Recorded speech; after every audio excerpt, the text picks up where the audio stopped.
Howdy, howdy. We are live on a Friday night, coming off the final episode of Star Trek Discovery last week. But we're not done with the disco just yet. We are going to talk about Season 5. And I got Nick here to join me.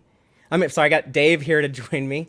Almost gave away our secret. Yeah, and our friend Mick Jost from Cinema Blend is going to be joining us in just a second. So, Dave, a big show, 10 episodes, the final season. We should go ahead and get started. Yeah, let's talk the big picture. All right. I'm Fatheree. This is Dave. And this is Tex-Trek.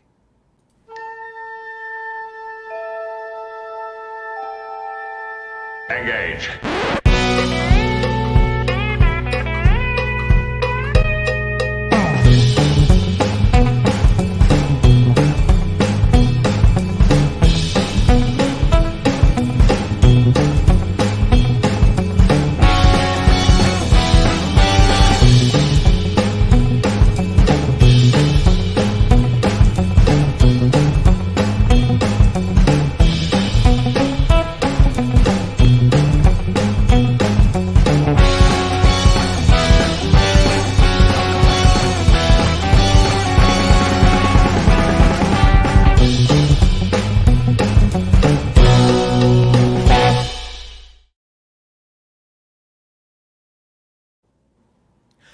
Welcome back aboard the Starship Texas for the 290th installment of the Tex-Trek podcast, the home of Star Trek fandom from deep in the heart of Texas, where we take a deep look at Star Trek, old and new.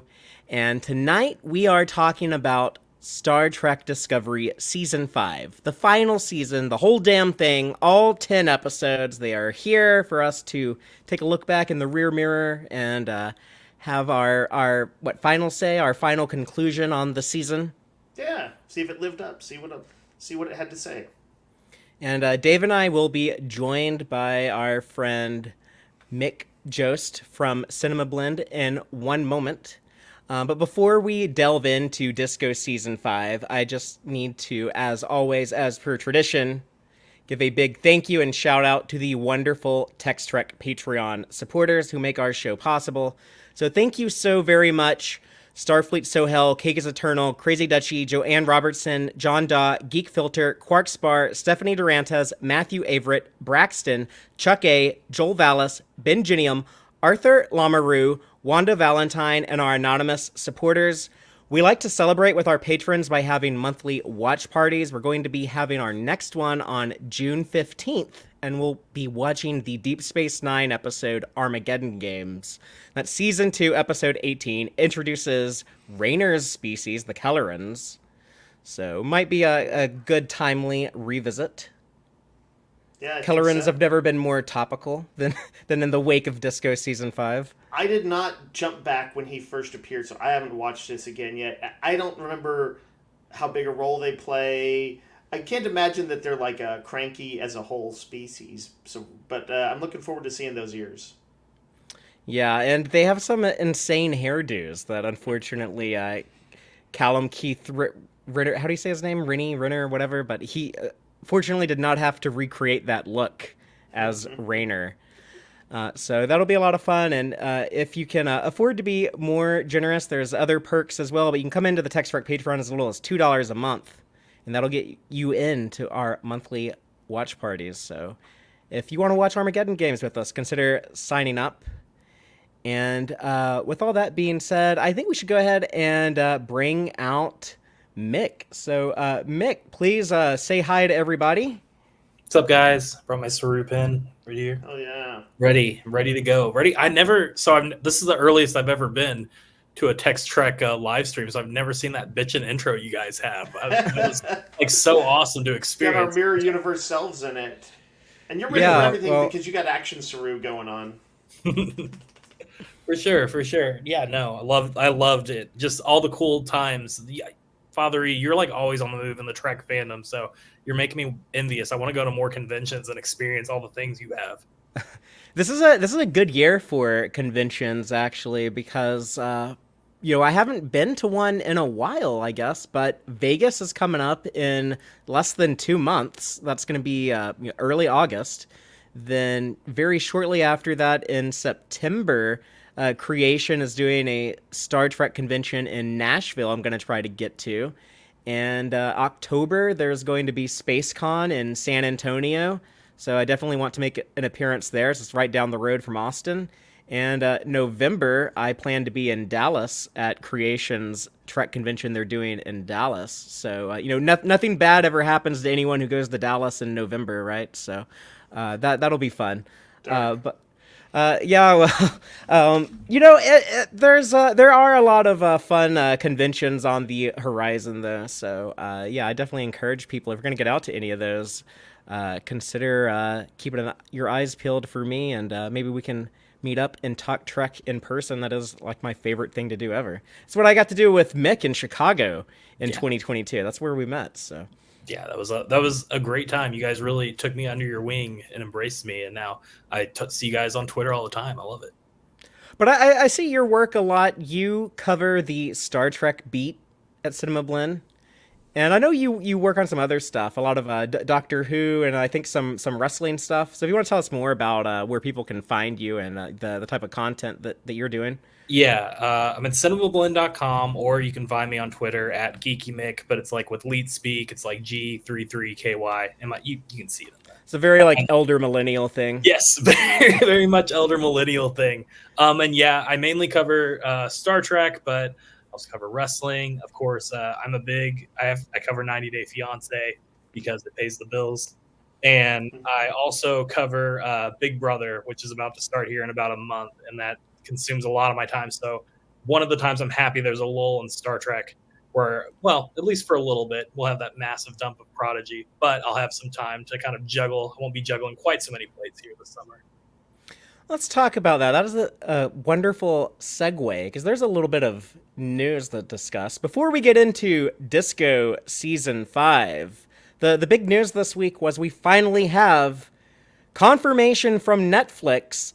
Star Trek Prodigy Season 2 will drop July 1st, all 20 episodes available on Netflix. It's a lot. Yeah, that is a lot. It's too much. It ruins it kind of. I mean, I hate to look at it from this perspective because I know there's so many Star Trek fans who don't create content, but there's definitely a lot of us in the content world that are like sweating, realizing we have to blast through 10 hours of content or more and try to cover it comprehensively.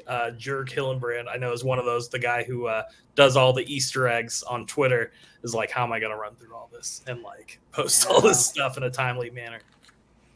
Yeah, that is, and people don't give him a hard time if he hasn't like gone through the Prodigy episodes fast enough for you. Like, don't bug him about it. I saw him tweeting today how like, yeah, if people bug me about this, I'm just gonna block them. So he does a lot of work for us for free. Well, I guess he does work for Paramount that gets paid for too now sometimes, but he does a lot of work for the fandom, just out of the kindness of his heart. So yeah, everyone make sure that you're following Jörg Hillebrand on Twitter. I'm excited it's coming out, but that is a lot. I'm not, as we've often discussed when we do our retrospectives of DS9 or Enterprise, I'm not a good marathon guy. So this is going to be interesting. But I think we'll figure it out. Well, for us, for Tex-Trek, we're going to be covering that weekly on the show in July. And we're going to be doing 5 episodes a week. So, week 1 through 5, week 2, 6 through 10, like that. So we'll still cover it over the course of the month. It's a balance I like. I appreciate people accommodating me. I'm going to have to marathon through it because there may or may not be interviews with the Hagemans and Kate Mulgrew coming up. So I might just have to power through all 20 at once, which is not, if you cover like Netflix shows, there was one time I got like Cobra Kai, an entire season, like a day and a half before speaking to the cast. And that was like the most chaotic day and a half of my life watching an entire season of Cobra Kai. It was way too much. Is that why Netflix gives an option to watch programming on an increased speed? Because sometimes they just like dump screening content on media people, like, just the day before the actual release. So here you go. And in case you need to watch it at like 1.5 speed, we have that option. They also do not reveals, which can be helpful, where you can kind of look after the episode and kind of review, like if you're watching at a faster pace, like, okay, this was revealed. Like Okay. you kind of Have go like back a to highlight that. reel. And it's especially helpful for shows like Star Trek, because when you get the screener, you don't get closed captioning. So there's a lot of times you're hearing names thrown out or species, and you're like, okay, I'm gonna try to like Google this phonetically and see until like pops up. We've experienced that. Yep. The bane of my existence at times. But I am very happy for the people who worked on Prodigy, who can finally be like, yes, we have a release date. And, for all of us fans of the show that have been really like, it's been what it was like December of 2022 was the last time that we had any Prodigy content. So it'll be like a full year and a half of no Prodigy. So we're due for it. Glad that we finally have a confirmation on that. Finally catch up to the French. I guess the other bit of news. By the way, the French, like, y'all just have to like keep your mouth shut for like 3 more weeks. Thank you so much for doing like a very good job of not spoiling season 2. I haven't seen anything, and I wanted to say that way for 3 weeks. So thank you so much. French helps for sure. Yes, yeah. Right. I'm sure that really. I don't go around to the French version of Star Trek Twitter, so that probably helps a lot. But like that could have trickled out through so many English-speaking resources, so they're doing a good job too. And good applause to them. That's the Trek community coming together for that. I like it. And I guess the other big news that we got in the last few days that I want to talk about, because I have Mick here, so I'm wondering, do you ever follow like the business sides of things and like the happenings with Paramount right now and the deal with Skydance that may or may not go through? Do you have any thoughts on any of that? Yeah, I mean, we've been following it in the background, and there's just so many things that go into it right now, where it was like, seemed like a deal was going to happen, and then Sherry Redstone stepped in. She's like not comfortable with the deal, and basically, if she says no to the deal, then the deal can't happen. So right now, it seems like Skydance, like it seems more positive towards Skydance, but I would not rule out like another bidder coming in and being able to swoop in. Ultimately, I think Skydance is the better deal if you're a Star Trek fan. I think that things would more or less remain the same under that regime. Maybe a couple small changes, but it would still keep the pace. I don't think you'd see any major shifts. I think the fear a lot of people have that I read about, and I'm like Sony taking control of Star Trek. We've seen what Sony has done with their limited reach on Marvel. And how they've done that.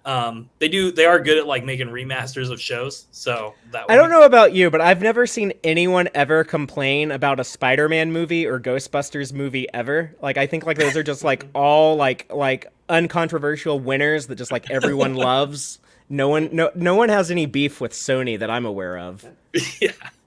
Yeah, Crackle was great. I tried watching Nemesis on it once, and it only crashed 8 times. So that was but no, I think I hope the Skydance deal goes through. I think right now a lot of what we're seeing in like Trek right now is there's kind of a holding pattern of where like they're kind of staying the course. I think largely like Strange New Worlds, I think they're reasonably sure that will be carried over if they get acquired by someone and some massive shakeup happens, but like it seems like there's definitely like try to proceed as normal until we figure out like who owns us next and what they're going to want to do. Yeah, as far as I can tell from the things I've been reading is that a lot of the other forces, the bigger companies other than Skydance, like Apollo or Sony, they're pretty much all going to have the same thing in mind, and that would be to just use Paramount as a brand, and you have all this intellectual content that now you own, but they would just basically strip it all apart, sell everything, like the Paramount lot space. They would get rid of that. It would basically be like Paramount Plus would probably go away. It would be the end of Paramount as an entity, and who knows what would happen with Star Trek and all of that. So it sounds like the Skydance might be the least frightening. Yeah, I mean, realistically, Star Trek. I think Star Trek has reached too big to fail franchise status. Like, even if whoever buys Paramount doesn't want it, somebody's gonna buy it. It'll get bought by somebody, and they'll do what they can with it. And hopefully, it's not Warner Brothers Discovery. But anybody else other than that, I think it would have a relatively good shot at staying the same and not just being stripped apart bit by bit. It's kind of nerve wracking being in this little space between right now. You know, I agree with you, but it also seemed way darker like last year when Star Trek Mission Seattle was abruptly canceled, and then Discovery was canceled, and then Prodigy was canceled, and you're just like looking around like, what is happening? Like, are they like, has the Star Trek experiment failed, and all of a sudden Paramount taken away the budget? Much spookier during that time than I feel like. Yeah. I feel a lot more optimistic about things going forward than I did then. Yeah, I mean, the fact that the only thing that ever hits the Nelson top 10 for streaming shows on Paramount Plus are those Tyler Sheridan shows and Star Trek, and I guess Knuckles now. But I think that bodes well for Star Trek. I think that's why Strange New Worlds got a fourth season, and why this Academy show was greenlit, and they seem to be putting like a lot of money and effort behind that Academy show. So I agree with you. I'm more optimistic now. It's just kind of, it makes the future a little hard to predict. It sounds like there's not gonna be much Star Trek the next year. Maybe, who knows, 2026. I will hopefully be a big year, 60th anniversary. I think we might have a theatrical movie by then. I think that that's when the movie side will get its stuff together, and we'll see a film. I guess before we go into Disco season 5, just the last like current affairs, current events type question. I'm going to ask you, Mick, do you have any thoughts on the possible movie that Toby Haynes might end up directing, that prequel thing they're talking about? Yeah, I do. So like Toby Haynes, completely fine with, but I wrote like a pretty lengthy feature about Simon Kinberg being involved, mainly because Simon Kinberg oversaw most of the Fox X-Men franchise era, which is very worrisome when you're like, oh, they're making a Prime Universe prequel movie. You're like, okay, so the guy who like couldn't keep, he failed to make Dark Phoenix happen twice.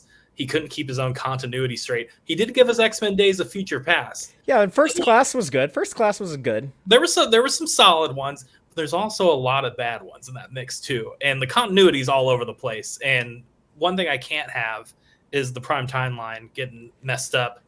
By Star Trek is not the franchise to do messy X-Men movie continuity in.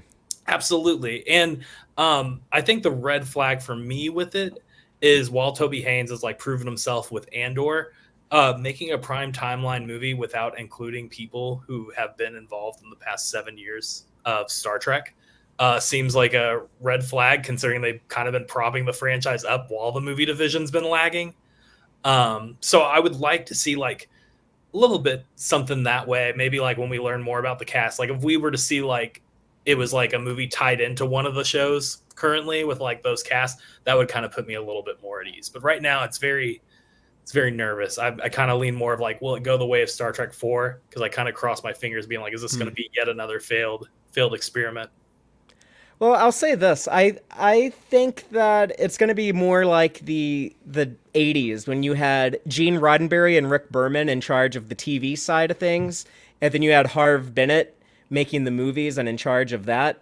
And they really didn't have like much overlap, but they were still able to, work together and like manage to handle continuity pretty well. They would be like, oh, okay, you're going to like use Kittimer and TNG. We'll mention that in Star Trek 6, and, like little stuff like that.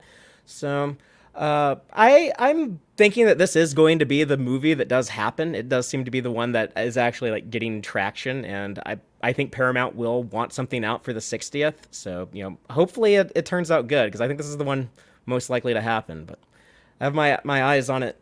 Sounds like you do too. Yeah, I mean, I think overall, if you're going to pick somebody to direct it, Toby Haynes is a great choice. I think I always had the criticism when people were talking about like, Andor is what I want from Star Wars. I'm like, you just don't know you want Star Trek. Like, it was just people watching anime. They're like, I've waited for Star Wars to take itself seriously. I was like, just watch Star Trek. You will scratch that itch. So I think I would love to see what he does with the movie overall. Yeah, that was the thing that got me hyped for that movie. So I'm hoping that he knows what he's doing. But all that being said, Mick, our audience has heard weeks and weeks of Dave and I talking about Discovery season 5. But just if you could like sum up your general thoughts on the season, how did it land for you? What do you think of season 5 overall? So like when I first got the episodes, we got like the first 4 or 5. I can't remember now. I It's think it been was so long. I think it was 4. 4. Um, I think what really like resonated with me, or the vibe that I got watching it, it reminded me of when I first watched Voyager going through, which wasn't that long ago, like a year and a half ago. Where when I got to like Voyager season 5, I was like, it felt like the show had kind of hit. It was like, this is what Voyager is about. Every episode was just like bam, everybody was hitting their high points with characters with me. I was like coming along, and that's what I felt like Discovery was like. 4 I really enjoyed overall. I felt like the ending was a little motion picture-y or like boring for me towards the end. But season 5 I felt like was like Discovery knows what it is. The crew, the main characters are kind of established, like everything's buzzing. And after I got past the first 4 episodes, I was like, damn, like I really wish they were doing season 6, because I felt like they had figured it out. They had cracked the code, and it was only uphill from there. But as I went through the season longer, um, I ultimately feel like season 5, you couldn't have had like a better capstone season to end it. I think pushing it beyond this into season 6 could have maybe made it a little it would have felt like a little more schmaltzy than it was. I felt like there were goodbyes, and I felt like, the Saru and Michael one last ride thing was happening, but it was never like too much. It was never like the knowing of the audience where it was like they were trying to play to the audience knowing it was the final season. And I felt like that served it better. And it just so coincidentally worked out that like this works really well as a final season. To the point that I don't know if season 6 would have been a great thing. Rather than just like dragging out the Calypso mystery, which if that was where they were going to ultimately end it, I don't think they were going to end it the way that they did. I think that was just kind of their shortened version. Um, yeah, I wouldn't have wanted to watch 10 episodes only for it to end with that kind of ending. Yeah, I have some thoughts on the Calypso ending. I'm sure I'll bring them up at some point. There's something to be Dave, said about that lack of self consciousness when you don't know you're making the finale, and yet there's also that kind of wild thing where it sort of felt like they did. I'll talk. Or am I up, Fatheree? Do we want a quick? I see we got a nice super chat. yeah, thank you so much, Matthew Averett, who says, "Thank you, Mick, for your time," and thank you, Matthew Averett, for the generous $5 Yeah. super chat. But Dave, what would be your thoughts on season 5 if you were going to sum it up? Sure. So, I felt like when we were talking about the final episode that had kind of where I landed and where I think I'm just going to stay, is that I was like really pretty content, and I liked that. I wouldn't have thought a treasure hunt would be a good wrap up season, but on one level, first of all, because there's always been a little bit of ups and downs for Discovery for me. That's just baked into it. It was actually kind of big for me that they didn't screw it up. Like that was notable. I was like, woo, no control, no Sukal kind of burn reveal. But yeah, I ended up, I liked that treasure hunt structure throughout. I thought the action that they staged was fun and energetic. It generally had some, emotional level to it with like Lock and Maul and all that stuff. And I thought they tempered it with that sort of thoughtfulness where they, I noticed this early on, they consistently defied the trope of the destructiveness of like Indiana Jones or Tomb Raider when they go through those temples and they just leave them in ruins and stuff like that because they got the gem. And so I like that they brought some Discovery thoughtfulness to their treasure hunt. There was the, We had Burnham reflecting on her growth and continuing to grow. So that was I thought really nice way to kind of bring her back to also to book. Um, I think that was probably my favorite thing about the whole thing. Um, I feel like solid arcs for like Locke and Maul and Rayner, and that sometimes did some unexpected things for me. But the big thing was Burnham. That's what made it feel like a finale to me more than anything. And I'm a sucker for a happy ending too. And they got the kind of happy endings in the style of one of those Shakespeare comedies where everybody, the bad guy gets theirs, a few people get married, people get their good moments. I do kind of grade Discovery on a little bit of a curve at times because I had to make my peace a ways back with some slightly I guess I'd say underdone writing at times or clumsy plot points, and those were there. They were still there. But but I kind of moved past that, and it hit those highs that I want from Discovery, and I ended up really pretty happy with it. I think it's a cool series finale. So that's me.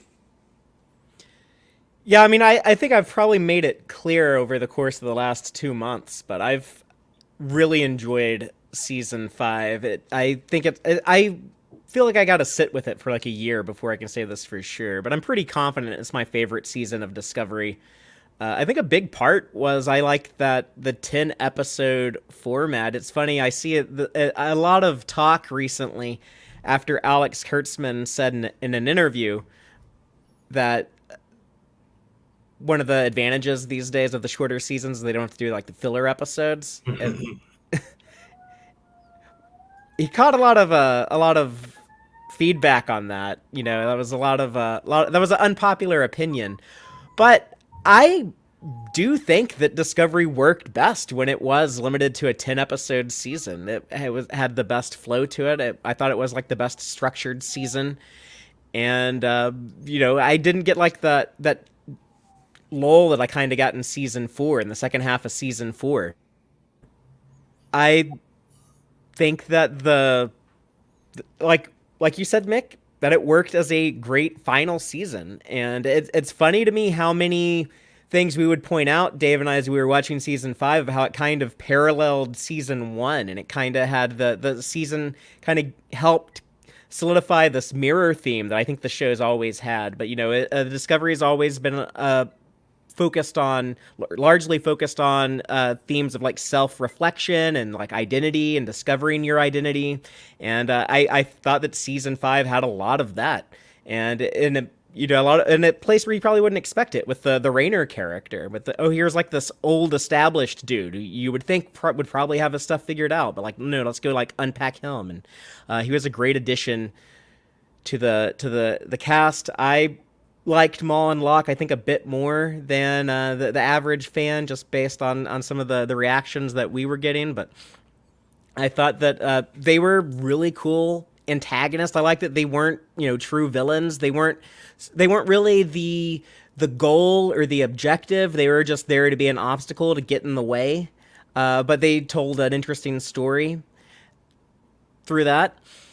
And I guess, the thing that impressed me the most is, like Dave, I wasn't sure if I was going to like this more action adventure-y tone that they were going to go for in the final season, with like they're going to do like Indiana Jones treasure hunt. I was kind of like, okay, that might work, it might not. I was always rooting for it, but I knew I was going to need to be convinced. And just a few episodes, I think just after the first episode, honestly, I had a really cool experience with that. I got to see it at the world premiere here in Austin, Texas, at South by Southwest. But I immediately was fired up to see what happens next. And every episode for like the first half of the season, those first 5 episodes, I would get so excited at the ending and just be like, oh yeah, I'm ready to go to the next location, the next part of the hunt. And I think around the episode, it was the one that Dave and I both kind of struggled with, was episode 6, Whistle Speak. That one was like a little dull, and then there was, I think, a little clunkiness that popped up here or there in the second half of the season. but it had a very solid ending for me. I don't know if it was like a great ending, but it was definitely solid. It gave me like everything I needed it to do to be satisfied with the end of the season, with the end of the show. And so, yeah, I think I'm pretty confident that I'm gonna look back. Yeah, the short one, the 10 episode one, was actually like the best one out of all of them, and I appreciate that final season. And I'm torn. It's like they really figured out what they're doing with the show, and I'm kind of like mixed at the beginning of his opening statement where he's like, "Yeah, like I want there to be a season 6," and I'm also like, "That's such a perfect ending." You know, like I don't want to like lay off like the cast and crew. I want them to like be able to come back to season 6 and still have a job. But I'm like, that is a damn good ending. It's going to be hard to top that. So I hope they all get hired on Starfleet Academy because they did a good job of wrapping up Disco. Yeah, it's funny, Father. I think there's probably not a person in the world who, if you were hearing the plans for a series, final season, and someone said it's going to be a treasure hunt, would think that's a good thing. So it's actually fairly astonishing that framework still led to what seems like there's a pretty strong consensus for. But it sounds like we're all in agreement that it did successfully satisfy as a final season. Knowing that when they first wrote it, that was not the initial plan. And maybe, like Mick said, that was beneficial that they didn't know it was going to be the final season. Maybe they wouldn't have wrote that. Maybe they would have done something else. I wonder a little bit if they, had some sense, or they were like, well, it could end up being, there's some shakeups going on up above us. And they, that's why they were thinking of some of the things that they did, have Burnham meet herself, have these moments. I mean, who knows? That's conjecture. Yeah, I mean, the official word I've gotten in every interview that I've done, actors, Michelle Paradise, Alex Kurtzman, they had no clue. Like, they will swear up and down they had no clue. They had started to do a broad plan for season 6 with Calypso being like the center point. They were going to do like an elongated season of just explaining all that. And then, but Dave, like you pointed out, I felt like season 5 was like, this could be the ending. If you take out the coda and then you just end with Booker and Burnham on the beach, that seems like a finale shot. Yeah. Same with season 4 with, them all meeting up at the end and Burnham kind of staring off into the distance in the ship. Also I felt like there might have been, let's make a conclusive ending these past 2 seasons because they weren't 100% sure they would be back the next season, even if they don't want to like openly admit it. Yeah, just kind of knocking around in the back of the head, sort of a, no, everybody will always, if a show ends and it's got kind of a quasi cliffhanger or just too many loose ends, it's kind of that's always going to be a topic of discussion. But if you feel like things are at least pretty tied up and there's, a little satisfying outro and stuff like that, then it's probably always worth doing to some degree if you're not dropping one of those big old best of both worlds cliffhangers. Were there any loose ends? I feel like I can only think of one, and I think it was something that they're going to tie up in the Academy show. But that guy who's credited as Lieutenant Jax, who I guess was Tilly's date at Saru and Tarina's wedding, he comes back. Yeah. But he was also there at the 1,000-year anniversary of the Federation celebration they're having in the first episode, Lieutenant Jax. He's got to be like a guy that they're planning to do something with in the Academy show, right? Yeah, I mean, when I talked to Michelle Paradise, she said that like obviously since they didn't know they were getting canceled, they didn't feel the need to like write anything in to tee up Starfleet Academy in any way. But I think it would be like pretty obvious. I think Mary Wiseman is going to be involved in some way, and they're going to have to write around it, obviously, since Discovery said she became the most tenured member of Starfleet Academy. If they don't have her in it. Yeah, she can never leave that show. They can never like write her off the show. It could be like, no, like Mary Wiseman has us like bent over a barrel. Like we're stuck with her. Like she can demand whatever she wants. In the comments, people are saying Grudge is a loose end. It would have been nice to see Grudge. I was happy with the cat just being a cat. I didn't need it to like turn into like an alien or like be like, oh, the cat is actually like queen of a planet or something. I was cool with that just being a cat, and the owner of the cat says calls that cat his queen as a nickname. I was fine with that. I think that's the way to go. And they did actually they mentioned Grudge right on the beach. Yeah, we saw Grudge in when Book comes on to Disco and Burnham tried to cheer her up with the toy of the hologram mouse. and she wasn't having yeah. it. But Grudge was in season 5. Oh yeah, no, I was just talking about it in the finale. But yeah. Yeah. Um, Dave, you mentioned making your peace with stuff with Discovery, and I definitely feel like I feel you on that. I've definitely, I think, given Discovery a pass throughout most of it because I see it as like the TOS of the new era. Like it's kind of forged that new path of serialized storytelling in Star Trek. And I know there was like a notion that like Strange New Worlds kind of like, oh, they figured out the way to do it. I don't necessarily agree with that. I think they found a different way to do it. yeah. Because I wouldn't want whatever next year. I don't want Star Trek to just completely abandon trying to do serialized storytelling after Discovery. I think there were Yeah, I don't hiccups, either. but I think that what they did was like pretty solid. Like it was a pretty solid framework for somebody to like come in and knock it out of the park with like the next time they try to attempt it. Yeah, somebody has to be the first one to do that. Someone is going And to take the risk, swing for the fences, and occasionally strike out. And I would argue that Star Trek Prodigy also does really great serialized Star Trek, and Star Trek Picard season 3 is not perfect. I have some concerns with it, but it was damn good. Oh yeah, oh yeah. Picard. I mean, the thing about the only thing I would argue against Picard in terms of how it did serialization is like you almost look at the 3 seasons and it feels like you're watching an anthology series. Like through the interconnectedness between them feels super thin. To what they're doing in each season. You could almost watch them in a bottle and just like appreciate them like on that alone. But yeah, no, they did some really great stuff. And of course, we all cross our fingers for Legacy. Maybe after Terry Metalis is done in the world of Marvel, he'll have their support to return. Yeah, or I always say, Kirsten Beyer has been involved in this new era of Star Trek for a long time, and I would love to see her actually get to be showrunner on a show. I think the woman who used to write the post-Voyager novels, yes, please put her in charge of the Captain 7 of 9 show. I would absolutely love that. So I think that might be something we see in like a made for streaming movie. Alex Kurtzman says after the Section 31 movie, he wants to do more made for streaming Star Trek movies. So give me that Captain 7 on the Enterprise G made for streaming movie. Backdoor cool. pilot for a show. Do y'all have like any like favorite episodes or moments from season 5 of Discovery that like really stood out to you? Like one of the things for me that like I was really impressed with, this is kind of a big abstract thing, but I think they had really great use of the 32nd century technology. Like when you see Michael stretch out the phaser pistol into a phaser rifle, and just some of the programmable matter stuff, it can get kind of crazy, but they show enough cool stuff with it that I'm always happy with. I like the portable pattern buffer, the time bug. That's cool to be like post temporal war. You can have like these relics of the temporal war type stuff. Well, I thought the genius too. We talked about this sometimes. Fatheree was that they flung it into the future, far enough into the future to kind of give them their own continuity.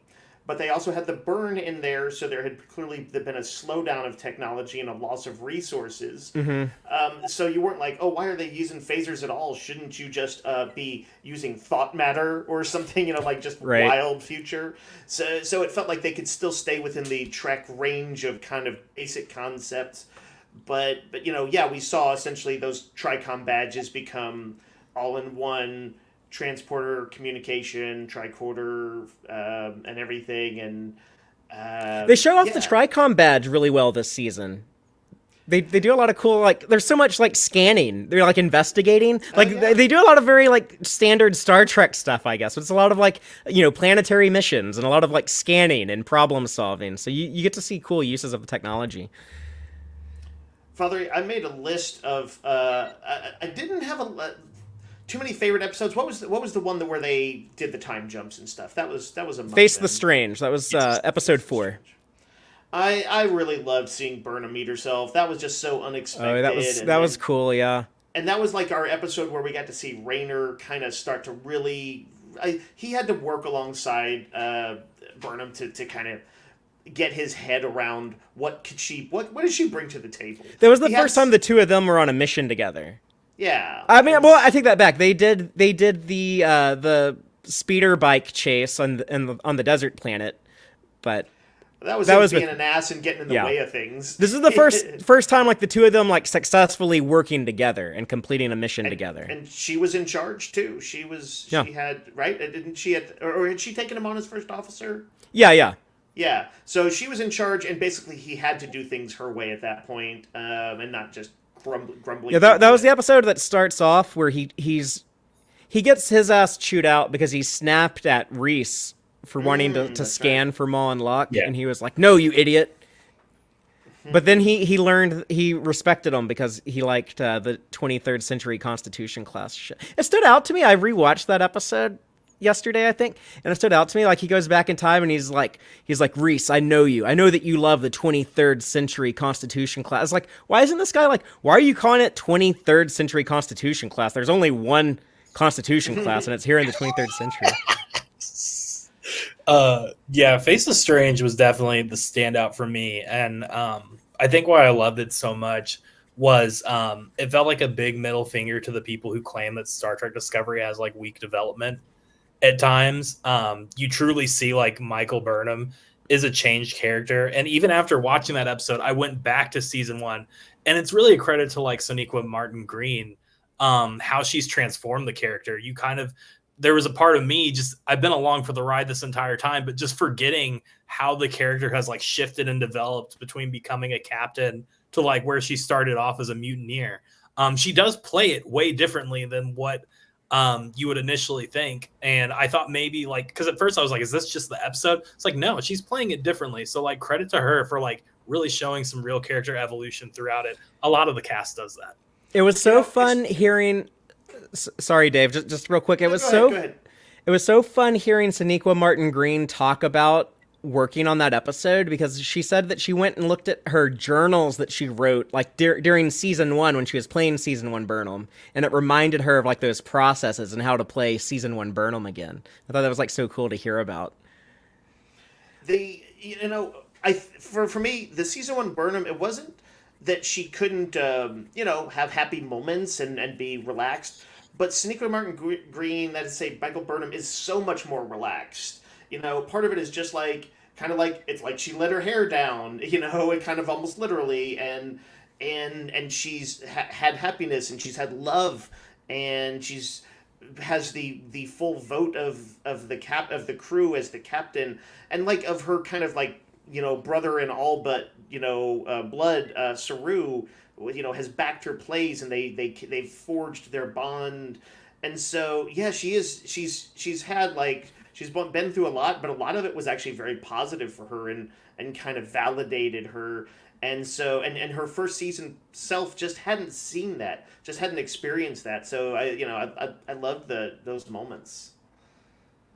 I also loved like the show like doing the self dig on Stamets just being like a grumpy old man, and like him having to like revisit that part and be like, oh, everybody get out of my way. It was like, yeah, he really was. They just made him a prick in season 1, and then they backed off it. But it also it made the show feel like such a good final episode to end on, because it gives us that look back at early Disco, at season 1 Discovery, similar to what Voyager did when they had Chakotay in that episode Shattered, I think's the name of it, when he was time jumping and he goes back to season 1 of Voyager, and all good things on TNG. They show us the ship at Encounter at Farpoint. So it was another one of those beautiful, happy accidents that really made it feel appropriate as a final season. And that shot of having like the two Michael Burnhams facing each other, her having to stare at herself in the face, that also is more evidence for the big mirror theme I keep talking about. So some other like really favorite episodes for me, I liked the episode Mirrors, where they're on, speaking of the 23rd Century Connie, where they spend like the whole episode on the Strange New World sets. But that was the first time we got Locke's backstory and got to see the reintroduction of the Breen. Yep. Yeah. It had a pretty cool shootout and some good character moments with like Book and Locke and Burnham and Locke and Book and Maul. How did y'all feel about Maul and Locke? Where did we land on the two of them? Father, before we do that, I don't know. Do you want, if you want to move on to that? But I did jot down. I've got like a little bullet points of favorite scenes, and I don't know if we want to like skip over to Locke. Sure. Or or but just so you know, I've got some loaded up. What do you got? His favorite scenes. Let's hear All it. right, this is just unless that not so much episodes, but just moments. All right, let's see. Kolber inhabited by Janal. That was big. This guy really works out. All of the stuff that he got to do as Janal inhabited stuff. Um, Archivist Hyrel. Yeah, keep she was forgetting how to fun. say it. Yeah. She was good. I liked the Tilly and Rayner combo. Her trying to forge a bond with him and rein him in, and occasionally Rayner being like a smartass kind of guy who would occasionally get in some somewhat reasonable digs at the huggy nature of Discovery. I liked Book and Culber getting a little bit of screen time. I liked Michael Burnham's big hurricane leap in the final episode. Oh, and on That like was the fun. action front, I think that Rayner got the coolest action moment in the series for me when they spore drived the dreadnought way out to the galactic barrier. That was ridiculous but cool. I remember because I did not like Primarch Rune, I was pretty happy when Maul popped him. That was That I, was I love how that looked. Just the I watched that a few hours ago. Just like the choreography of just watching her like kick the stick out of his hands and then shoot him. It was yeah, fun to it was watch. nicely edited to be a real quick paced thing where like it happened and people were like, oh that just happened. Um, I liked early on a sort of more conceptual level. This is just in the first episode or two that they allowed a little bit of sadness to happen with some relationships where Burnham and Book were acknowledging they'd grown apart, and the more seriously Adira and Gray doing the same. I think that's cool. I liked the Action Saru name coming up because I always like Saru, of course, and he got that was seemed like the kind of in joke that would in fact arise Something about they must say in the writers' room. They're like, "Are we gonna have like an action Saru sequence?"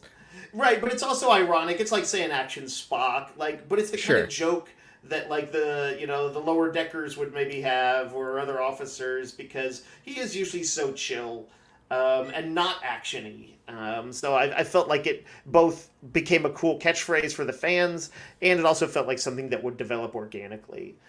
I like Burnham saying the Federation is all about second chances, which was a running theme throughout the whole season with, whether it was Locke and Maul or Rayner or Burnham herself or Burnham and Book's relationship.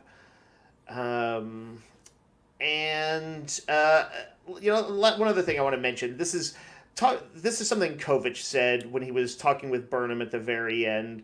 And this is maybe a harsher take, but I've because Discovery has a lot of ups and downs. Uh, I for me or has had ups and downs. When Kovic described Burnham as saying, "I've met few who've impressed me as well as aggravated me as much as you," and that's a little bit true of me on Discovery. Sometimes I thought it was nice of him to give me a summation of Discovery's ups and downs for me. But It's a really good lots list. of moments. Yeah, and I left a few out, and there's it's just it's nice to be able to have that many moments. I was easily coming up with them. Another big one that I would add to that because I think that like covered pretty much anything I would think of. But there is another big one, and that was like Michael's confession in that library dream sequence when she's talking to Yeah. the fake book, but when she had to like dig deep and do like some real honest self reflection and like unpack some serious truths about herself. That scene is so well written, and Sonequa is so great performing in it. Yeah, Father, I'm glad that you pointed out to me how, oh my God, what's his name? Daniel Ajala? Is that David Ajala. David Ajala? Talked about that in the Ready Room because, like, I always like hearing him talk. He's so thoughtful about his experience and the acting experience. And what he said about that moment, and you had mentioned it, I think you mentioned it even in the show, that it was both extremely powerful and also almost uncomfortable because it was so emotionally raw and honest. And I think that came Yeah. through. So, of course, credit to Sonequa Martin Green, but also the writers. Yeah, and David Ajala also consistently great on Discovery. He was getting to have some fun in that episode, playing a little bit against his normal character type. I want What to I talk about love, a. Well, go ahead, Mick. what I love about David Ajala in season 5 is that it couldn't have it almost like didn't happen. He was only contracted for like 2 seasons. So like we could have just as easily been without Booker. At like the time he wrapped on season 4, he said he hadn't heard anything about them like wanting to do anything with him any further. And then like it took some time, but then they're like, hey, we found out we want to use Booker in season 5. Which is crazy to me because he's used so well in this season. Yeah. And it was just, but it's just so weird to think like if they couldn't have made the money work on like a contract and like renewing him, that he was such a big part of the season. It's wild to think of it without him. I want him to do more stuff in Star Trek. Like, I want to see more of his character. And I think David Ajala is a good enough actor. Like, he could realistically land like some big breakout role and on, and be like the lead in his own show, or, Sure. getting like whatever is going to be like the next big popular series of movies. He might get cast in, or, something like that. So I would love to see Star Trek find a home for more Book. I would like that. Honestly, his career type work and being a little bit on that scoundrelly side would be a great thing to explore in the 32nd century, the remnants of the Emerald Chain. And, there's so much we haven't seen in the 32nd century. We barely know anything about the Klingons, just as a random example. And They're so, coming in the Academy show. We'll get it. We'll get 31st century Klingons then, I think. yeah, but Fatheree, we could see it through the eyes of Booker That'd be cool. in there, too. That'd be cool. Maul and Locke, our big bads of the season, I guess. I see in the comments Commodore Travis calling them Matt and Locke. I think he wasn't too Harsh. impressed with Maul. I liked her. I ended up liking her more than I thought I would. I know, like, early on, Dave, you said like you were taken with them. I was surprised how much I ended up liking them, and then by the end, I was really liking them. Like, they were making me cry and stuff. But I don't know, like Mick, what did you think of Maul and Locke as the season 5 baddies? I loved Maul and Locke like as a couple, and I liked them being like the baddies that weren't like world-ending, destroying things. Right. You sympathized with them because like as you learn their love story, you're like, okay, these are just two people trying to get out of a really shitty situation. I think the only gripe I would have is when Locke dies and Maul, through some stretch, kills the Primarch, and she's like, "I rule you guys now," and they're just like, "Okay," and I was like that. I don't know. That just for me, I was like, I don't know if this would happen with the Breen, but like I understand for story's sake, like let's just roll with it and keep her like in the lead of it. But like I felt like they could have maybe found a way to like keep her involved in the story, but not necessarily like the de facto leader of that like section of the Breen. That part just it kept bugging me once it happened because I was like, I mean, I get that you were like Locke's lover, but that doesn't seem like Oh, they were sufficient. married. She's married to the heir to the throne. She had like the marriage tattoo. I mean, like, yeah, I get it. It's just I get why they did it for story reasons. It would have been easier than like less complicated, but I could just if I was there in a Breen helmet, I would have been like, wait, what the fuck? Like, can we discuss this for a second? I do think that like they didn't. I guess we know that blood ties are pretty meaningful to the Breen because they have this line of succession and stuff. So I guess in that sense, a marriage is would be pretty big for them. With Locke and Maul, I liked most everything until I thought there wasn't a lot of great resolution for them.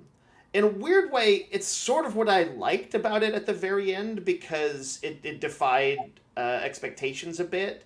And sometimes a person who dies is sadly just dead.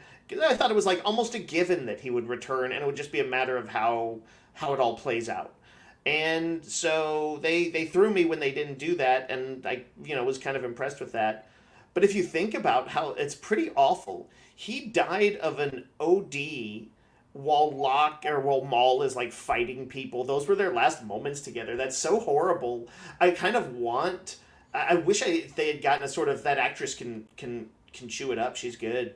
I wish she had gotten a little bit more time at the end to reflect on that and be sad and let Like, it breathe that a scene little in bit. Mirrors when she's talking to Book and she's like, he might have been a good mentor to you, but he was a shit dad to me. And she's trying to act like she doesn't care about her dad at all. But as she's saying that, like, yeah, I don't care about him at all. Like, you see, like, this tear come out of her eye and run down her face. And even though her everything about her is telling the audience, like, I don't care about him, but you see the tear and you're like, oh, you're so dishonest. This is actually, like, devastating to you. It was like, it would have been cool to see her have, like, a similar moment like that, I guess, at the end of her arc. And I kept waiting for. I was okay with, like, the death of Locke, and I think that all worked. But I would have liked a bigger scene between her and David Ajala, other than just that quick little convo we get of her in the sick bay bed. Like, I guess I'm gonna go work for Kovich, and I'm gonna smile about it now. And yeah, I was so looking forward to their next encounter in the last two episodes. After, like, Maul takes over the Breen, I was like, oh, what is the next Maul and Book scene going to be like? And I never really got the big moment I think I was hoping for. That's kind of what I was thinking. Is just I wanted that somehow a somewhat more compelling resolution to it all. But I also understand, like, unless it was probably would be a big loss like that is going to draw away from they kind of need to have their happy ending for everybody else, and you don't want it to become the Maul and Book ending. It needs to be kind of the Book and Burnham and Saru and Tarina Sure. Ending. I think Solantrek said it in the chat, and I feel like, and I agree with, like, Maul is kind of like a narrative tool in a lot of ways for, like, the character. I think, like, one, you have the scion of the Breen who does not want that responsibility or to lead. Like, a romance with her is an excuse for him to, like, shirk his responsibilities and run off and leave this romanticized thing. But also, you bring back David Ajala, and you have to justify bringing not just a non-Starfleet person along on missions, but also someone who is recently convicted of, like, treasonous actions, and justify that. So, okay, Maul was Cleveland Booker's real daughter. I think in that point, it kind of limits her character because they kind of, like, make it so that other things can happen. She's kind of used as a tool in that sense, I feel. It's interesting. It seems like they're overall a bit divisive. I do like that idea. I thought it was a unique idea to do. Let's do Bonnie and Clyde in space as our bad guys in Star Trek. That hadn't been done before, and I liked that notion, and I think it worked. I like that Maul is still there for them to use again. I don't know if we'll ever see her in, like, a Suicide Squad type situation where, like, part of her incarceration is that, like, she has to do, like, these jobs for Kovich. But yeah, I think something like that. Another possibility for one of Alex Kurtzman's made-for-streaming movies. Elias Tufexis, by the way, he resented the Bunny and Clyde comparison when I talked to him. He said they wanted to play it more like a Natural Born Killers, Mick and Mallory kind of situation, which I can kind of see that, as far as, they can't really do, like, a bunch of rated R stuff and, like, be totally ruthless. They have to be somewhat redeemable. Yeah, they were definitely more sadistic in that, and Bonnie and But Clyde. they were based on Bonnie and Clyde. They were just like a heightened version of it. Right. Actually, they were, I believe, a heightened version of that was a killer in, like, the 50s or 60s. Oh. Starkweather. Look that one up. But it's also a creepy story, by the way. But yeah, that was more the inspiration for Natural Born Killers. Woody Harrelson, like Bonnie and Clyde, all from Texas. Oh, interesting. I don't know if we want to brag about the Bonnie and Clyde connection, but they were gangsters. That works. Yeah. What about the use of the Breen as the villains? They hype them up early on. They mentioned the Breen and the Tholians, so it's like, oh, are we gonna get Breens and Tholians? It turned out it was just Breen, but I kind of liked their reintroduction. I didn't get bored of it until I think I was underwhelmed by Tahal there in, like, the final episode of, like, her fleet is just the same as the Dreadnought, but there's 3 of them, and she has, like, the same helmet as everyone else, and I don't know, I felt like they could have done more there, but overall I kind of liked them using the Breen. But what do y'all think? Be my guess.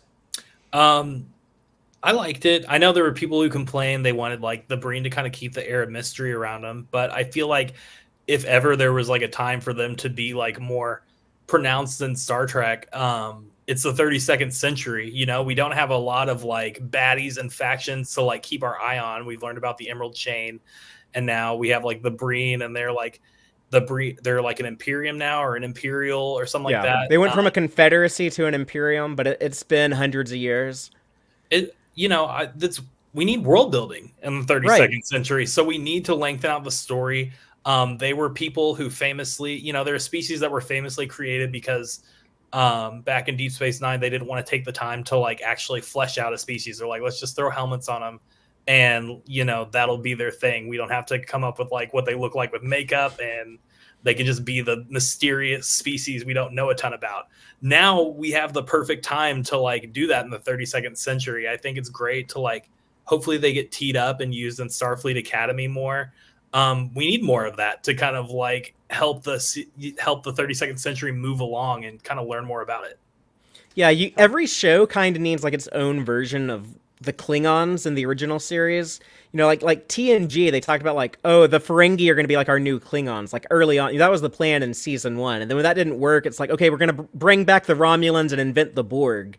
But then like with Discovery going into the 32nd century, they kind of had the Emerald Chain as their Klingons in season 3, and then they got rid of the Emerald Chain really quick, and I kind of felt like almost too quick. There wasn't something to replace them.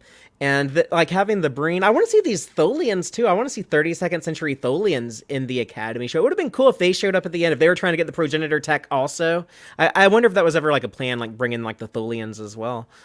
I wondered that as well, because when I originally heard the pitch for like season 5, I assumed we were getting like a rat race scenario where it wasn't just Right. like two parties racing. I figured there was going to be like multiple players in the mix going towards it. Because that was in the chase. You had the Federation, but you had the Romulans, the Klingons, the Cardassians. Fatheree, as far as the heavies go, won't someone please think of the Kazon? No one thinks about that. Voyager didn't even keep the K's. The Voyager dropped the Kazon after a couple seasons. They dropped them like the Borg did. Yeah. Hey, Prodigy gave him a little love though. Yeah. Prodigy brought back the K's. They're just kind of I don't know. They're just kind of like troublemakers. They're not like a big major threat, but they pop up they seem to like capture people and sell them into slavery a lot on Prodigy. The Breen for me were kind of one of my. Oh, they ended up being a little bit more disappointing than not. One of my sort of bigger criticisms of the season, I think. I felt like their sort of warlord culture was a little too surface, and I wanted that deeper dive. I think of like the Jem'Hadar, who kind of began as these like just unstoppable badasses, and I know they had more time, but pretty quickly we were seeing things that gave them some nuance. And I think just even if it was only to really kind of make the bad guy a little bit more interesting, to make Rune a bit more interesting, I wanted a little bit of a deeper dive on them. I still think it would have been interesting if he wasn't completely just using Locke, that he had some emotional connection to him. Instead, he was pretty much a rah kind of guy. So I think using them, good idea. Teeing them up for future use, also totally cool. But just me personally, I would have liked to have for them to have had a little bit more Game of Thrones depth going on in their battles for succession. I enjoyed the Breen politics that we got. That was probably, I don't know. I don't know how you how you reveal more about him. Like filler episodes. Yeah, I guess. But I mean, like, I want like a. I don't want like a. I don't want to have to wait, like years and years of 26 episode seasons to get like a completed story with the Breen. The Starfleet intelligence seemed to have some decent info on their activities and stuff, even if they were just monitoring them in those last few episodes, kind of to let the audience know that everybody knew where all the chess pieces were on the board. But I think they could have dropped in a few things, just straight up reveal, a little bit of tell don't show, which I know is generally a no-no, but then you can follow it up by showing a little bit of depth from the Breen. The Federation says, oh, well, this is how their line of succession works, or this is some bit of complexity within their culture. And then we see it, and they don't have to explain it too much. We just get to see it play out some. So I think there's ways you could have done it, but it's not like it wasn't some, it didn't ruin the season for me. Just one of those, that's not quite what I wanted. Like, I like not seeing their faces, like, other than Locke, because he's like atypical Breen. But I want to, like, not see their faces. I want to not hear their voices. I like when they talk in, like, the garbled voice and you have to read the subtitles. It is cool. But Cylon stuff. I feel like with, like, their presentation, you gotta have, like, better presentation. Like, Tahal should have been, like, super intimidating. She should have had, like, a big, scary helmet. You can't just, like, show, like, the same Breen stuff over and over again. That's right. I forgot. We did talk about this, and I was saying, although I kind of hate it sometimes when shows, just to show how bad the bad guys are, just kill off a lot of innocent people. But I feel like the Breen you wanted the Breen to have, like, a bigger body count. You wanted them to do some destruction so that they're scarier. Yeah. You know what? If like one sort of kind of known character had been killed by them, that would have felt like 10,000 people had died. Just imagine if they had killed Bryce or Reese. I mean, but actually, I'm glad that didn't happen. But like Reese had a good season. Like that. You had like the Detmer and the Owo actors are like, oh yeah, we're only going to be in a few episodes. We're busy doing this other stuff. And you have Reese like, hey, I almost missed the birth of my child because I wanted to sit in the captain's chair and get to be captain during the battle in the Badlands. But he got a lot of good action. He did. Okay, so here's a question for you guys that you might be able to answer because I never landed on where I stood with it. Shoot. Locke takes off the mask and he's all shimmery. I've seen people say they have like the Breen have gelatinous forms. I thought it was just kind of they were shimmery and like holographic, and then like once they were exposed for so long, the body just kind of like dimmed. But I've heard people say that like no, they were like gelatinous or something like that. So like, is the covered part of his body also now that dim color, or like if he disrobes, does he like still shimmer in other parts of his body? We assumed there had to be some sexual relations between him and Maul, and we were like, what are the logistics of that? Like, what does the suit stay on? I mean, I assume that's why he stays in like his like solid form. But I mean, I don't know. But there's a lot that could be unpacked there. I did think that they were a little like somehow weirdly vague about something that doesn't seem like there's any real reason to be. I understand that like the Breen were kind of pissed at Locke for kind of solidifying, yeah, like and removing your helmet and stuff like that. There's Mandalorian type stuff. We get it. Very Dr. But see, Seuss. I want it to be Very kind Dr. of Seuss, like you got a star on your belly and now you're different, so we hate you now. This is kind of how I felt. It was like your skin doesn't look shiny anymore. How dare you? I kind of don't want to know like how the Breen work. Like when he points his gun at his uncle and his uncle says Araga and he says I know, like I kind of like the like, oh, all I know is what I get from the context of this scene, and like all that I learn about what an Araga is what I learn from watching this. I don't know, I kind of like that style. But Father, you were okay when like an episode or two later when they explained that it was like a blood debt kind of thing, right? Yeah. Okay. But I felt like that was like them giving me like the like Breen culture and like the Breen like world. Like I wanted yeah, that was like the level I wanted. You're saying leave the books for explaining how they have jelly sex. Hey, I'll write that book. I hadn't been curious about that, but maybe I am now. The more I think about it, it's just something that doesn't sit right with me. I need to message Elias or something and get his take on it. We need to get him back in Trek. There's no reason why he couldn't come back as something different. He's under so much prosthetics, and that's already his second performance in new Trek. So he can be like our new Jeffrey Combs. I mean, if he's up for it, I'm down for anybody. I got to see if he's got that Jeffrey Combs range. Yeah, I mean, I guess there's no replacing Kenneth Mitchell, but Kenneth Mitchell kind of embodied that for a little bit, and now that he's passed on, maybe the torch can be passed to Elias. But what were you saying, Mick? I was gonna say I think Elias is great for that because he's such a massive Star Trek fan. Like the fact that he knew when he sat in the makeup chair the makeup guys like didn't expect them. They're like, oh yeah, you're gonna be like a Breen. He's like, wait a second, Breen don't take their helmets off. Like that alone to me is like, you are a guy who deserves like any supporting role you can get in Star Trek, because I love seeing fans get roles and being able to geek out on that level because they Totally. bring so much to it. Yeah, didn't something like that? Wasn't that something like that the case with like Mary Weissman's husband? Oh yeah. Noah Acrobat Katz, I think is how you say his name. But yeah, he who played Ren the Andorian. Yeah. He was such a big fan. I remember hearing interviews of Mary Wiseman way back Disco season 1. Back then, he was only her fiance, but I remember interviews of her talking about, I was so excited when I got this role, and my fiance and his dad are both massive Star Trek fans, and I wasn't supposed to tell anyone. I couldn't tell them. It might have even been before they were engaged. He might have just been boyfriend at this point in time. But she was like, yeah, my boyfriend and her dad, they're big Trekkies, and I knew they'd be so excited, and I couldn't tell them. So, but yeah, then like they got married, and he got a job on the show too, so it really worked out. And then they got divorced last year. Cool. Side note, but well, just to throw in that little footnote. I mean, but he already got the role in Star Trek, so that's what he was in it for all along. Oh no. Let's move on. Well, yeah, let's on that note, kind of plays. On that note, let's move on to Rayner. We talked about him a little bit earlier, but how do y'all feel about his addition to the show and his arc? Why don't you let us know, Mick? People have heard Dave and I talk about him a lot, but what do you think of Rayner's addition?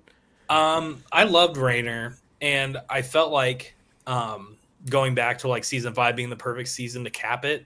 Having a supporting character so prominently who is demoted and then forced to like prove himself calls back to like Burnham's being a mutineer and needing to prove herself and build her reputation back. It was great to illustrate that in a different way through Rayner, showing a different experience. You know, they're not like, there was two different situations, but it was cool to see like who better to serve under than Michael Burnham, who believes, you know, his firsthand experience of how second chances in Starfleet work. The one thing I will say is, if I wish season 6 happened, I feel like we've heard enough in like the Cinema Blend interviews we did that we think Callum Keith Rennie would have remained on Discovery and with the Discovery, which makes me question what Doug Jones would be doing if they would have just, you know, found less for Saru or found more reasons to be back at the base while he's with Tarina. But it seemed very much like they were interested in keeping him as like the number 1 to Burnham. And I would have loved to see like more of that and how that dynamic plays out.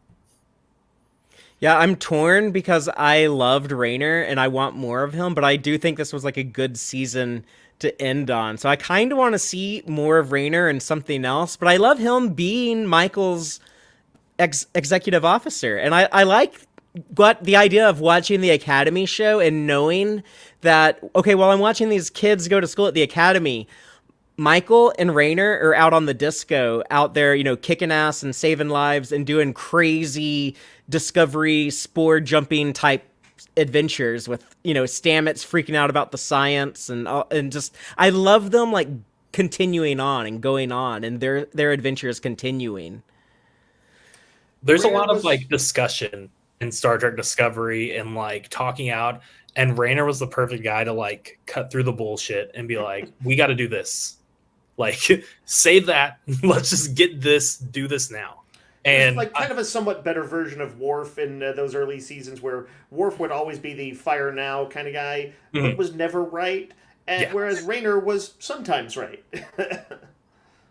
Yeah, no, I felt like he just brought something. I felt like it was so seamless how he like fell into the mix. It was so cool that like such an established crew, like an actor can come on and, you know, obviously the role's written for him, but it felt like by the end of the season, it felt like he was always there to me. You know, it didn't feel like awkward or disjointed like some Star Trek editions do when somebody gets thrown into the cast. Well, he had to be there in this scene that is illustrated behind me as my background for people watching the video version of this, which is to say the little moment when Burnham remembers, kind of has this vision of everybody kind of hugging and the whole crew meeting on the Enterprise, and he's kind of standing on the Discovery.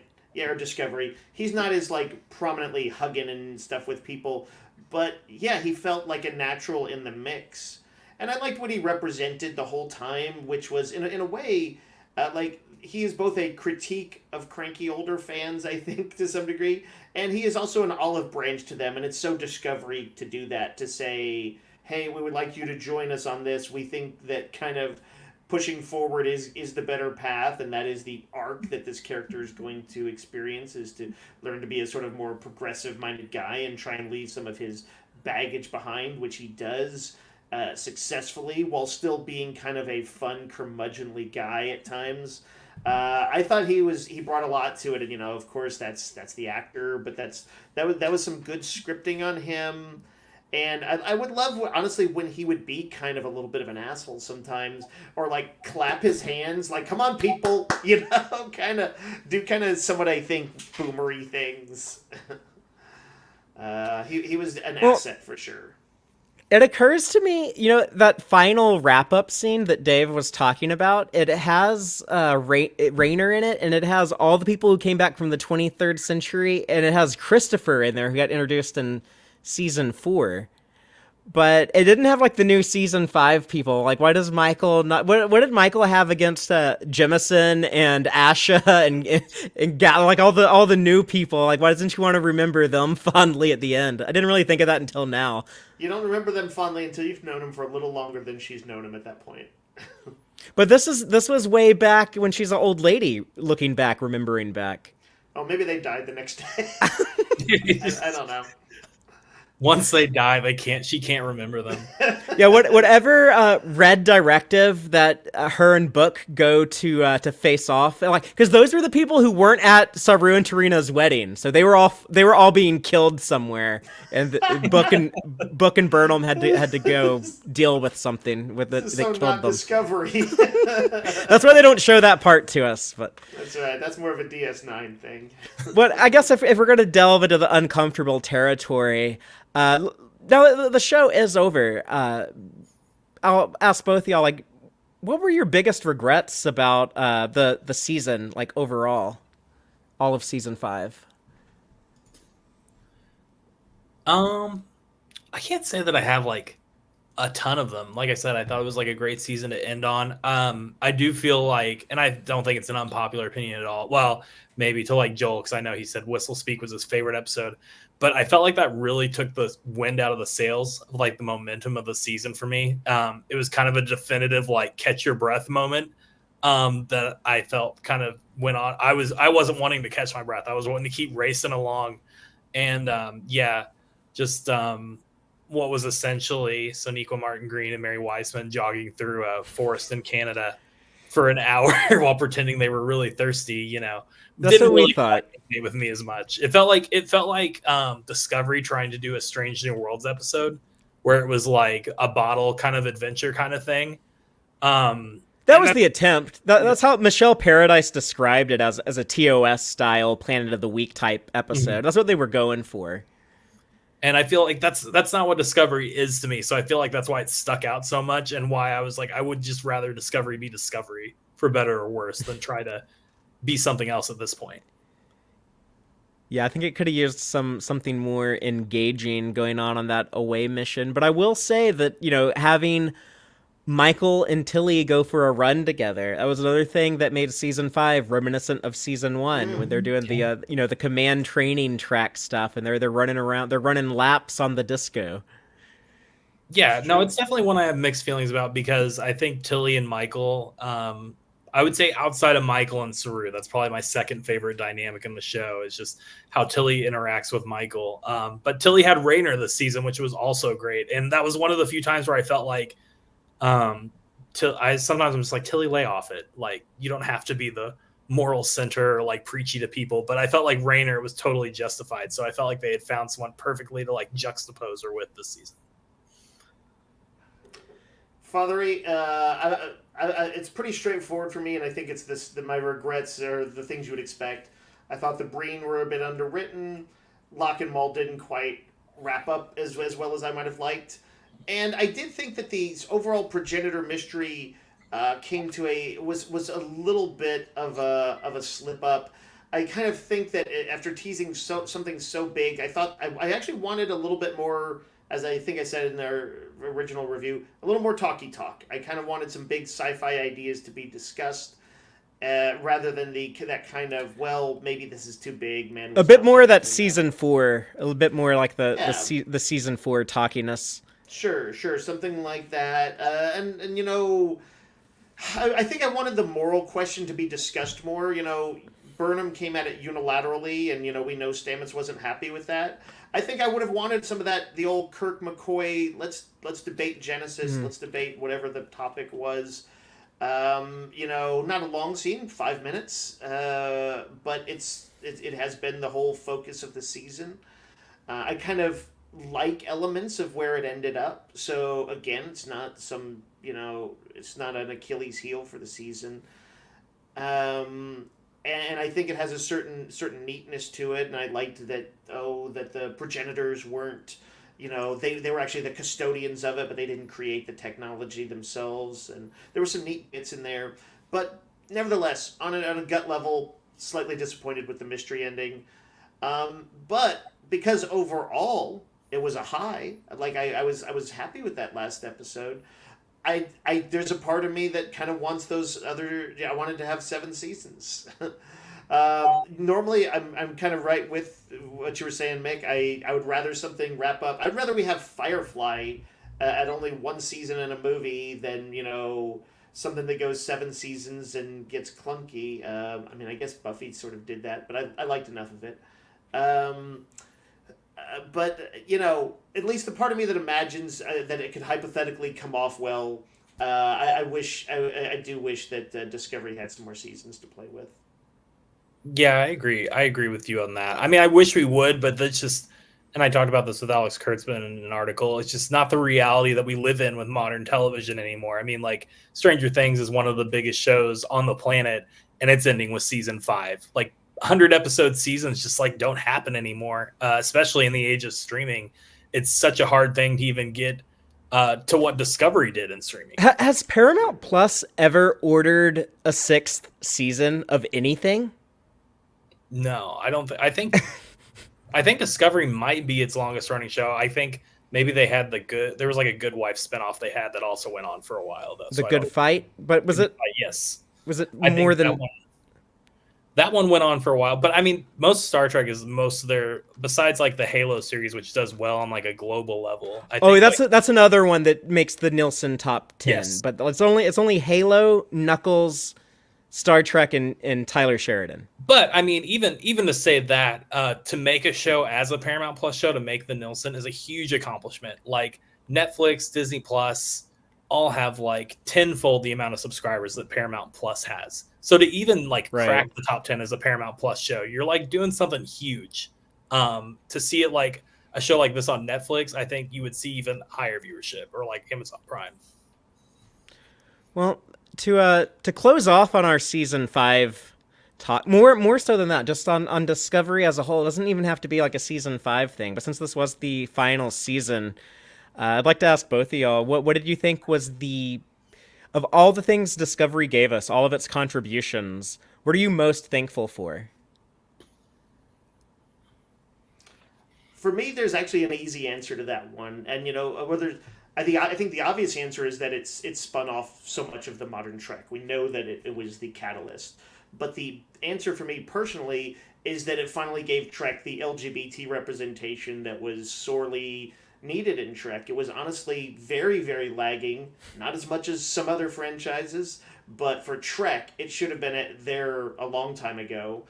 And they went at it for real. I think it was so queer friendly. Obviously, it scared off a bunch of assholes. So, but it also set a bar so high that I was thinking that now, like even a show that doesn't measure up to how queer friendly it was, that there's still always going to be, that's going to be a part and parcel of Trek from now on. And I was just thinking, in small ways, we saw Seven and Raffi and Picard. I really love the non-binary villain Captain Angel in Strange New Worlds.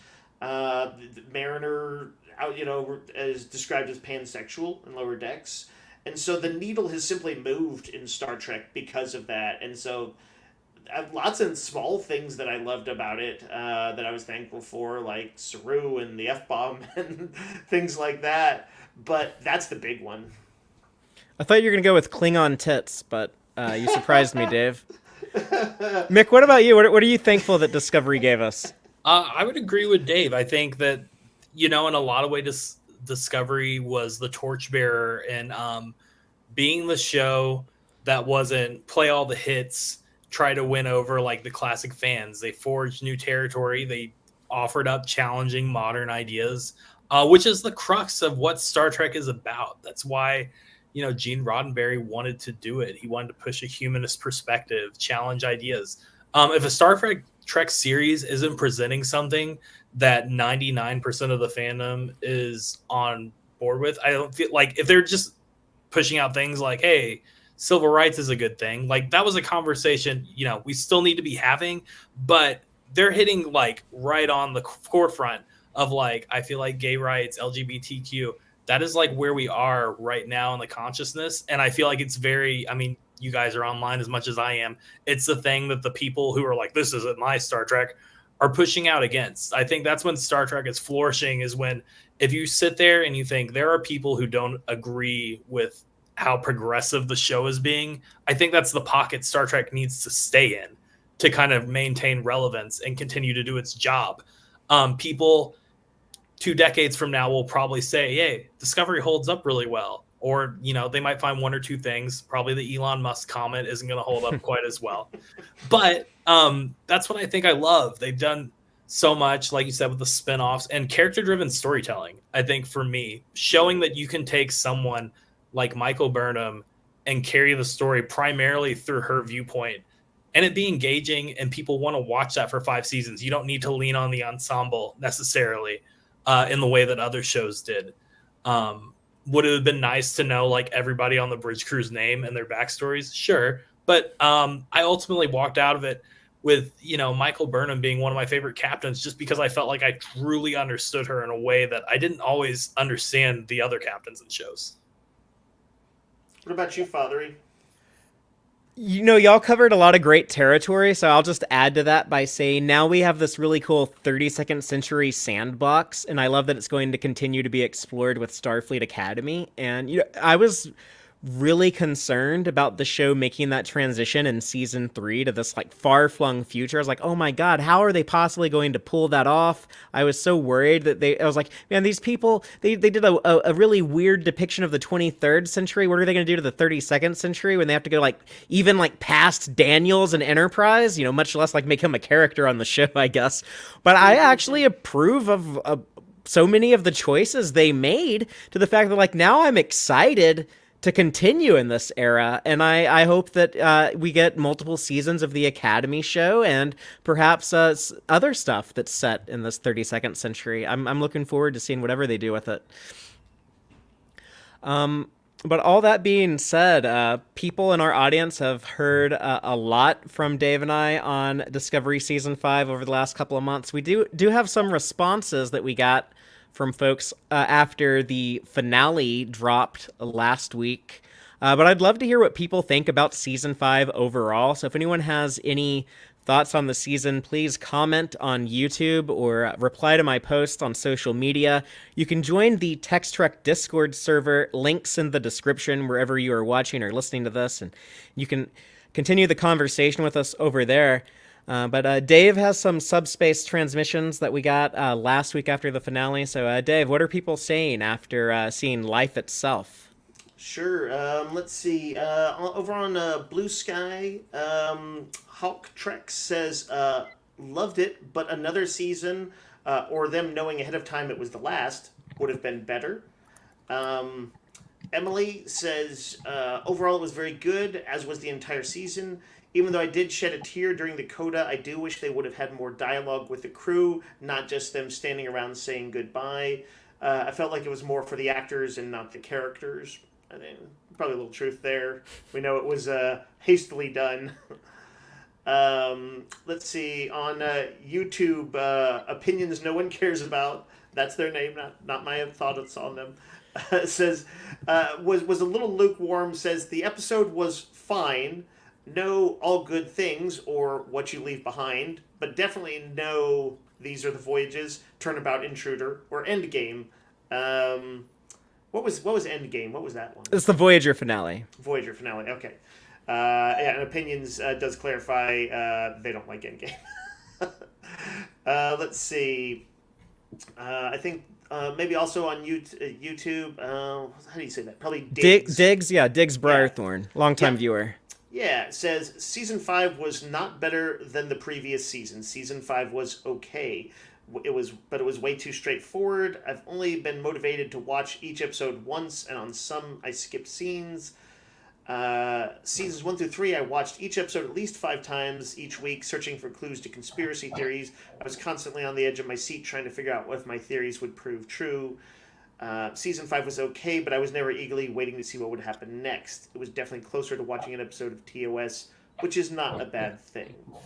And that is interesting because, sometimes those, I remember Fatheree in those early seasons trying to figure out that, those clues about the mirror universe and those little hints and things that they were dropping. We also just didn't know what the show was going to be like. So sometimes we were looking for clues that weren't necessarily huge clues, but, just like you look in Game of Thrones and other sort of prestige TV, there was a stronger inclination early on to maybe try and figure that stuff out. But there was still stuff like, the Breen stuff was getting hinted at in early episodes of this, and I think there was still some fun mysteries, personally. Let's see. On Twitter, Michael Stepniak, there was cheese, but it was good cheese. Kovich Daniels left my jaw hanging. Michael and Book together was great. The fight between Michael and Maul felt like filler, and the triangle riddle felt a bit meh, despite feeling rushed. My second favorite Trek finale after DS9. Geek in Review says, too many endings. It was like Return of the King. That was the one I liked about it. Yeah, I like that. I like that format sometimes. Yeah, but, to each their own. And lastly, we're closing out with a slightly longer one here from Amanda Nicole over on Facebook, who says, I haven't ugly cried at a Trek finale so hard since DS9's.